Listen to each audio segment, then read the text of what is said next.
ആലോചിക്കില്ലെന്ന് ആദ്യമേ പറഞ്ഞാൽ കേട്ടോ. അത് കുഴപ്പമില്ല, അവൻ ചോദിക്കട്ടെ.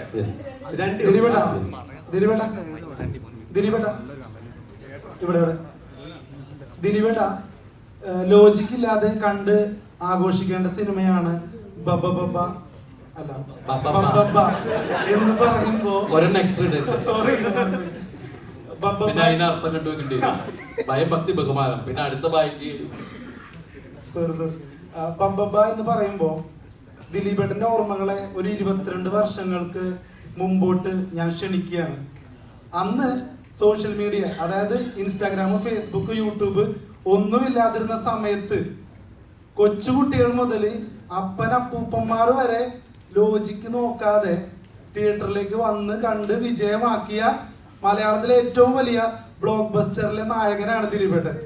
ജോണി ആന്റണി ചേട്ടന്റെ ഫസ്റ്റ് പടം CID മൂസ. സത്യമാണ്. അതെ.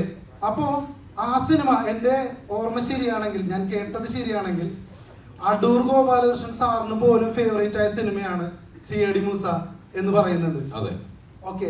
അപ്പോ ആ സിനിമയുടെ ഒരു റെസിപ്പി എന്തായിരുന്നു? കാരണം അതും ലോജിക്ക് നോക്കാതെ അല്ലെങ്കിൽ കോമൺ സെൻസ് ഒന്നും വെക്കാതെ കാണേണ്ട ഒരു സിനിമയാണ്. ദിലീപേട്ടൻ ഏതോ ഒരു പ്രസ് മീറ്റിൽ, അന്നത്തെ ഏതോ സ്റ്റുഡൻസ് ഓൺലി പ്രോഗ്രാമിൽ പറയുന്നുണ്ട് കാർട്ടൂൺ പോലെ കാണേണ്ട ഒരു സിനിമയാണെന്ന്. അപ്പോൾ ആ സിനിമയും ഈ സിനിമയും തമ്മിൽ കമ്പയർ ചെയ്യണം എന്നല്ല, എന്തായിരുന്നു CID മൂസയുടെ ഒരു പ്രത്യേകത?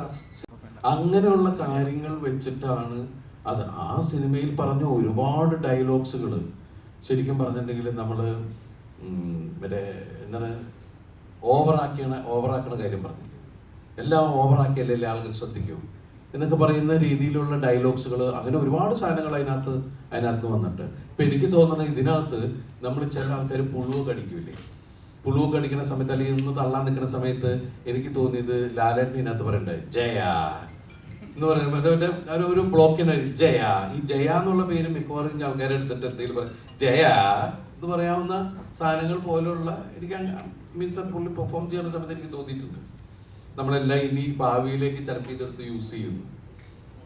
അപ്പൊ ഇതിലൂടെ ആഗ്രഹം കൊണ്ട് ചോദിക്കുകയാണ്, CID മൂസയ്ക്ക് ഒരു 2ാം ഭാഗം ഉണ്ടാവും? നമുക്ക് റെഡിയാക്കാം. കാരണം വെച്ചാൽ ഈ തരത്തിലെ സിനിമ അന്ന് അതൊരു പരീക്ഷണ ചിത്രമായിരുന്നു.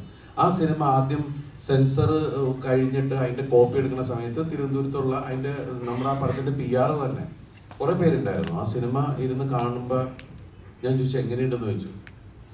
അത് ഇത് എന്നൊക്കെ പറഞ്ഞിട്ട്, കാരണം ഏത് തരത്തിലെ സിനിമയാണ്, നാളെ ഇതിനെന്ത് സംഭവിക്കാൻ പോണെന്നൊന്നും ആർക്കും അറിഞ്ഞുകൂടാ. പക്ഷെ നമുക്കൊരു തോന്നലുണ്ടല്ലോ, നമുക്ക് തോന്നിയ മണ്ടത്തരങ്ങളും നമുക്ക് തോന്നിയ ചില ഇങ്ങനെ ആയിക്കൂടെ എന്നൊക്കെ തോന്നുന്ന കാര്യങ്ങൾ ചെയ്തൊരു സിനിമയാണത്. ആ സിനിമ എത്ര ഇപ്പം 2-3 തലമുറയായിട്ട് ആ കുറച്ച് സിനിമയെ കുറിച്ച് സംസാരിക്കും. നമ്മൾ ഇന്നും അതിന്റെ 2ാം ഭാഗത്തെ കുറിച്ച് സംസാരിക്കുന്നു. റീ റിലീസ് പ്ലാൻ ഉണ്ടോ? റെഡിയാക്കി വെച്ചിട്ടുണ്ട്. നിങ്ങൾ നിർബന്ധിച്ച 2026 CID മൂസ റീ റിലീസ് ഉണ്ടാവും. വേണോ? നമ്മളിത് കൊണ്ടുവന്നിട്ട് അവസാനം പ്രിന്റ് പബ്ലിസിന്റെ കാശ് കൊടുക്കാൻ പറ്റാണ്ടായി പോരുത്. ആലോചിക്കില്ലെന്ന് ആദ്യമേ പറഞ്ഞാൽ കേട്ടോ ആ പടത്തില്.